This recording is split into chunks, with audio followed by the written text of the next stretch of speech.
I'm tired of the politics of blaming each other, of throwing fingers, throwing bombs at different governing bodies. I'm here to bring solutions. Okay, well, Regional Government Metro has a new president. Last month, Tri-County voters elected 33-year-old Juan Gonzalez. He is a former Metro councilor serving much of urban Washington County since 2018. Now, you may remember this unique campaign ad here where he likened a good taqueria to how he wants the region to run. Gonzalez is the youngest and first Latino person to serve on Metro Council. He ran on the promise of, quote, getting our region back on track, focusing on affordability, housing, and jobs. Metro serves more than 1.7 million people in the greater Portland area.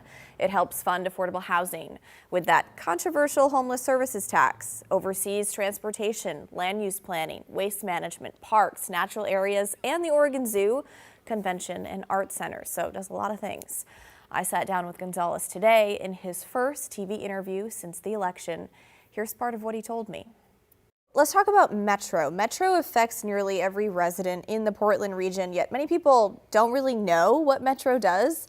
Why do you think that is, and what responsibility does Metro have for that disconnect? We, in the most basic sense, work on issues that cities and counties cannot work on individually. Our goal is to improve and support the quality of life of this place. You ran on a promise to, quote, get our region back on track. Yeah. What does success look like in 4 years from now? Absolutely. Well, for me, the most important thing that I need to work on with Metro is reorienting the culture of our agency. And I also really think that we need to have a strong job strategy, living wage jobs, and also making sure that our local businesses, our small businesses, our medium-sized businesses actually have the opportunity to continue taking risks here. Right, so you really campaigned heavily on affordability for families, struggling with housing costs, childcare, and just everyday expenses.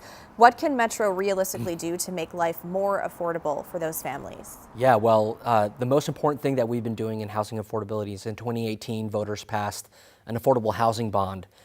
We promised that we would build 3,900 units. We've built 5,300 units with that. The overwhelming majority of those affordable housing units are what we call deeply affordable. That's great, but it's still far behind, the region's goals. So how do we keep up? Yeah, well, my job is to light a fire under all of us, under our local governments, but also us as Oregonians. Every single neighborhood, every single city has a responsibility to step up and build housing. Okay, let's talk about that controversial homeless services tax on high-income earners. It's set to expire in 2030, and despite raking in hundreds of millions of dollars, it has faced a lot of scrutiny from critics who say the region has yet to see results on the streets. So what are your plans for this tax? Are you for renewing it? Yeah, well, as we're talking about homelessness, I want to talk quickly about what we have done, because the supportive housing services measure has housed 18,000 people and helped 5,000 people get off the streets in the last 6 years. I think that's really important work. At the same time, there is so much room for improvement for Greater Portland to actually meet the expectations of voters. It is important for me, too, to reframe this because I think past leaders have talked about the supportive housing services measure as with the promise of ending homelessness. And I actually think it's important for me to rip off this Band-Aid right now and to do it in a way that is direct and honest, because SHS, the Supportive Housing Services measure, it can't solve for what we have as a broken economy. So do you support renewing the tax? I do support renewing the tax insofar as we're able to build in the reforms that we need. How will you ensure that money collected from this tax is spent responsibly? Yeah, well, we are right now actively working on a regional set of goals.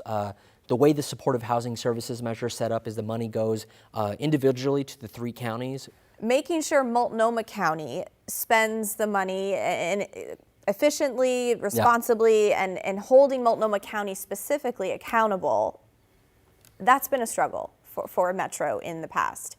Do you have any ideas how to navigate that? Plenty of people have looked into that. My job is to make sure I'm going in underneath the hood and actually beginning to work on those solutions. I do think that the counties need to be held accountable. Okay, why should voters trust Metro, after all of the years of scrutiny, to spend their money effectively? Well, that's the work that's in front of me.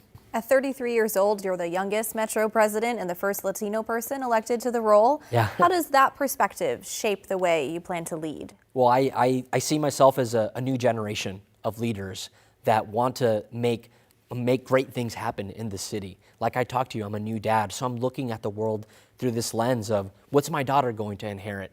And I've talked to so many people in the region that are worried that their kids are not going to be able to afford to buy a home in the neighborhood that they grew up in, or let alone have a job that will help them compete on a global scale. And to me, those things are some of the most important things that Metro covers. I think we're all yearning for this feeling of Portland and the Portland region being back. And I'm going to work so hard on that. Gonzalez is starting his new role 6 months early. He was appointed to serve the remainder of the former president's term. Lynn Peterson resigned in March to be Lake Oswego's new city manager. So once he finishes serving the rest of her term, his 4-year term as president begins in January.